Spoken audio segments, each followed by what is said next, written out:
नमस्कार, मैं हूं आपके साथ पूर्णिमा मिश्रा।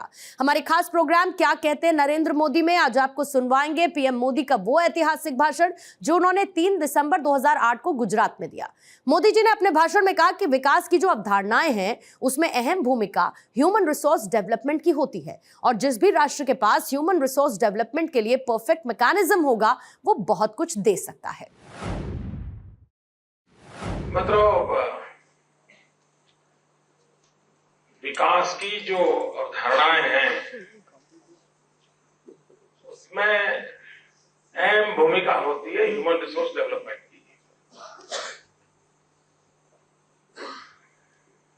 जिस भी राष्ट्र के पास ह्यूमन रिसोर्स डेवलपमेंट के लिए परफेक्ट मैकेनिज्म होगा,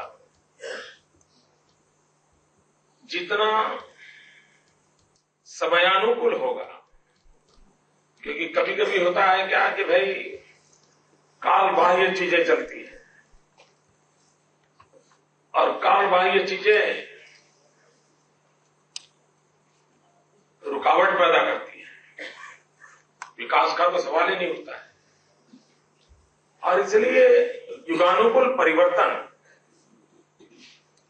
ये ह्यूमन रिसोर्स डेवलपमेंट में बहुत आवश्यक होता है।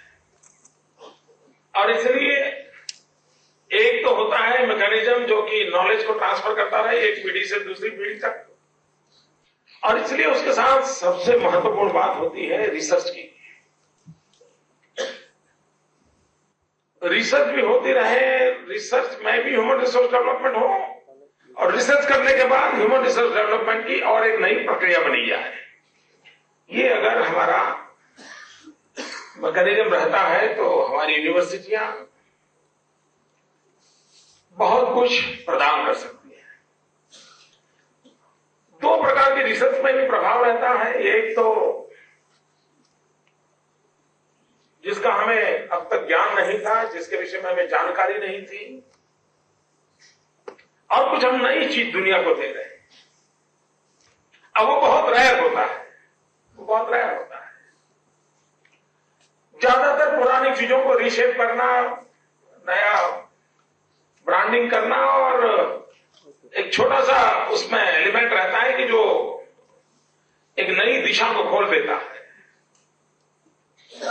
एक और पहलू रहता है कि पुरातन जो परंपरा है उन परंपराओं को अगर हम भूल गए या उसमें कुछ कमियां आई है तो उन कमियों के कारण को खोजना, उन कमियों को दूर करना और उन कमियों को दूर करके सचमुच में उन चीजों को हम अचीव कर सकते हैं क्या। और इसलिए रिसर्च का यह पहलू भी उतना ही महत्वपूर्ण रहता है। एग्रीकल्चर यूनिवर्सिटी के हम लोग हैं, मुझे विश्वास है कि आप सब वाइस चांसलर हैं और बहुत बड़े विद्वान लोग हैं, और यूनिवर्सिटीज ने भी कभी न कभी तो रिसर्च किया होगा कि यह देश कृषि प्रधान देश क्यों माना गया। इसलिए कि कोई राजनेता बोल दिया तो हमने मान लिया, इसलिए कि हम गांव में ज्यादा रहते थे इसलिए मान लिया। कुछ तो होगा कि जिसके कारण सदियों से इस देश को कृषि प्रधान देश के रूप में माना गया। यानी यहां के सोशल वैल्यूज में क्या चीजें थी जो कृषि जीवन को इतनी प्राथमिकता देती थी। बासमती के राइस की चर्चा हो रही है, लेकिन कोई तो होगा जिसने बासमती राइस को डेवलप किया होगा, कोई तो होगा। अगर वो नेचुरल को उसमें होना था तो इसी इलाके में नहीं होता, हिंदुस्तान के हर कोने में होता। कहीं पर हुआ मतलब प्रोसेस करके हुआ है, कोई मेहनत हुई है, कोई जेनेटिक साइंस का उपयोग किया गया होगा, कुछ तो किया होगा। मित्रों, मैं कभी एक बार पढ़ रहा था, 1830 के आसपास की एक गैजेट का रिपोर्ट था, और उसमें तमिलनाडु में, जहां की आज हम तमिलनाडु की पहचान है राइस के लिए, पैडी के लिए, लेकिन शायद 1830 का एक रिपोर्ट मैंने पढ़ा था कि तमिलनाडु में वीट का प्रोडक्शन होता था और यील्ड जो था पर हेक्टेयर वो अभी तक हम अचीव नहीं कर पाए। यानी जो 1830 में हमारे पूर्वजों कर रहे थे वो आज भी हम अचीव नहीं कर पा रहे। यानी हमारी पुरातन ताकतें वो कौन सी थी? मित्रों, क्लाइमेट के हम मुख्य विषय है आपका क्लाइमेट का। मतलब दुनिया में ज्यादातर 3 ऋतुओं की चर्चा है, वर्षा ऋतु की, ठंड की और गर्मी की। हम ही एक देश ऐसे हैं कि जिसने 6 ऋतुओं की योजना बनाई है। यानी हम कितने एडवांस हैं। लेकिन दुर्भाग्य यह है कि हम गुलामी के काल में रहने के कारण विदेशों के लोग जो मन मस्तिष्क की पॉलिसी बनती थी, हम भी उसी में ढल गए। और उसके कारण ये मूलतः कृषि प्रधान देश का जो अपना जो स्टैंड थी, उसको हमने ही गुलामी के कालखंड में कुछ न कुछ घाटा कर दिया। हमारे यहां कभी जून महीने में वैकेशन नहीं हुआ करता था, क्योंकि जून महीने में वैकेशन तब आया कि गोरे लोगों को गर्मी लगती थी, वैकेशन शिमला में बिताना था, दार्जिलिंग में बिताता, उसके कारण जून में देर हमारे यहाँ वैकेशन आया। वरना हमारे देश में वैकेशन एग्रीकल्चर के सीजन में रहता था, ताकि बच्चा भी वैकेशन के समय घर में एग्रीकल्चर एक्टिविटी में वो एक पार्टनर बनता था। यानी हमारी पूरी रचना, हमारा फाइनेंशियल ईयर भी एग्रीकल्चर से जुड़ा हुआ था कि दिवाली में मौसम समाप्त होने के बाद बाजार में क्रॉप आता था, उस क्रॉप से हमारी फाइनेंशियल वर्ल्ड बनता था, हमारा हिसाब किताब।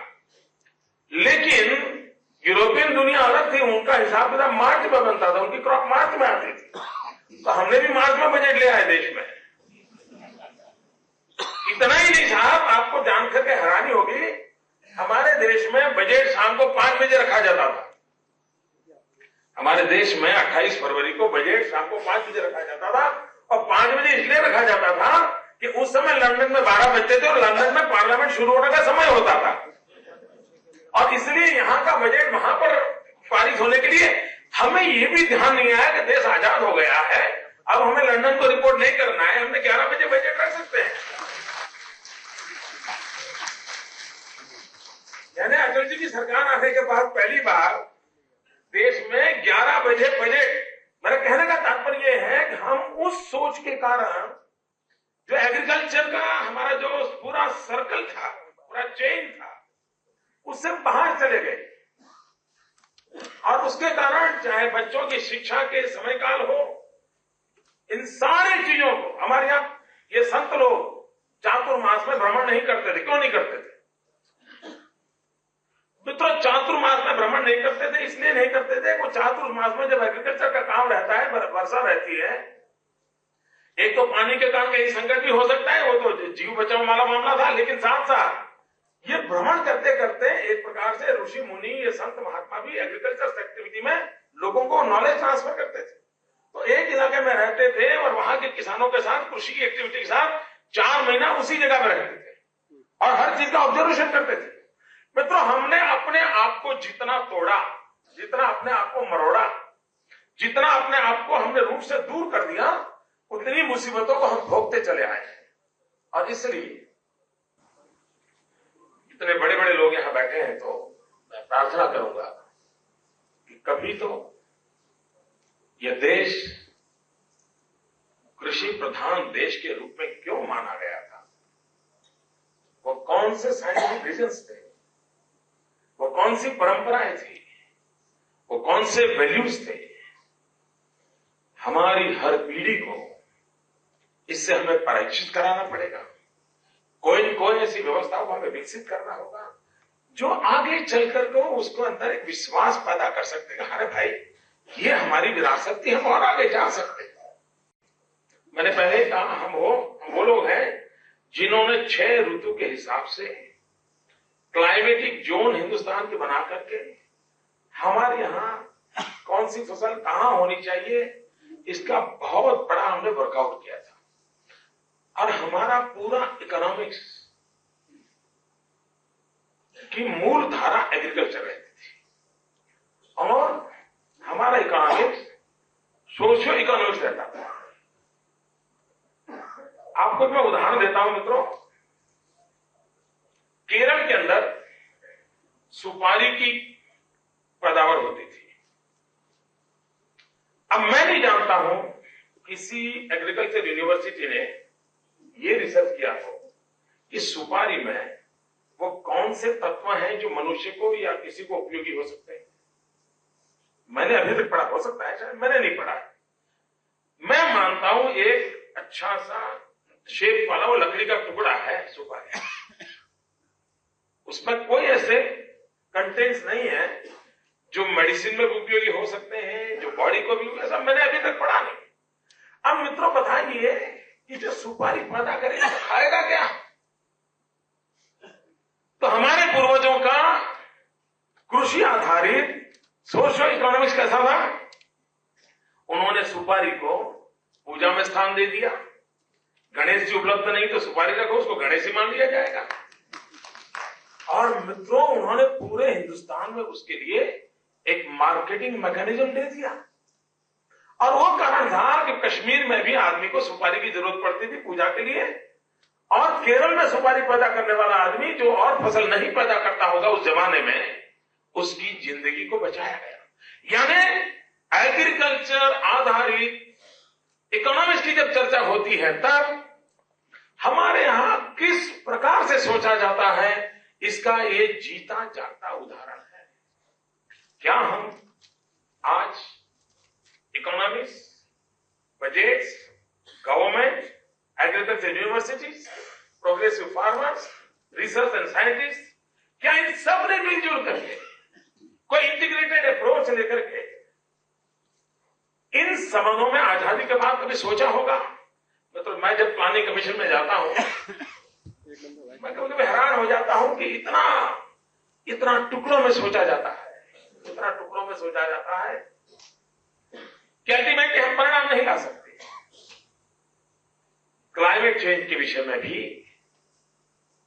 मैं मानता हूं कि आज दुनिया में क्लाइमेट चेंज को लेकर के दो व्यू हैं, और बहुत ही स्ट्रांग दो व्यू हैं।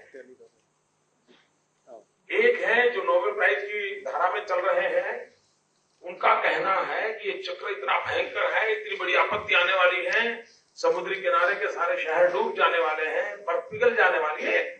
एक उनके भी परफेक्ट लॉजिक है। और दूसरा ये कहता है कि सारी सृष्टि का ये चक्र चलता ही रहता है, कभी इस कोने में होता है तो कभी उस कोने में होता है, लेकिन होता जरूर है। ऐसा नहीं कि सब खत्म हो जाता है।